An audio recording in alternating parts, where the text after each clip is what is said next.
William Shakespeare was an English playwright, poet and actor. Was born in April 1564 in Stratford-upon-Avon, a bustling market town. He was the third child of John Shakespeare, a glover and town official, and Mary Arden, from a farming family. Little is known about William's early years, but he likely attended the King's New School in Stratford, which provided a solid grounding in the classics. In 1582, when he was just 18, William married Anne Hathaway, a woman 8 years his senior. Together, they had 3 children, Susanna and twins, Hamlet and Judith. With his family set up in Stratford, Shakespeare headed to London. The reasons remain speculative, but by the late 1580s, he began making his mark as an actor and playwright. London's theatre scene was vibrant, and Shakespeare became associated with the Lord Chamberlain's Men, a leading company.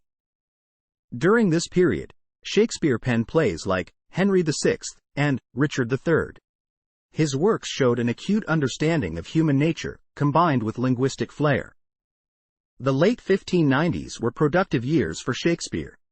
Now a shareholder in the Globe Theatre, his financial stability allowed for greater creative exploration. It's during this time that he wrote some of his most famous tragedies, including Romeo and Juliet, Hamlet, and Othello. However, this era wasn't without strife. The theaters were often closed due to the plague, and Shakespeare experienced personal loss with the death of his only son, Hamlet, in 1596. The beginning of the 17th century saw Shakespeare's company rebranded as the King's Men, under the patronage of King James I. This period was marked by his iconic plays like Macbeth, King Lear, and Antony and Cleopatra. He also began experimenting with the tragicomedy form in works like The Winter's Tale and The Tempest.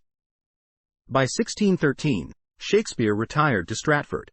He'd made a substantial fortune, owning properties in both Stratford and London. His final years were spent in relative peace, surrounded by his family. In his will, he famously left his wife his second-best bed. On April 23, 1616, William Shakespeare passed away, leaving behind a literary legacy unparalleled in English literature.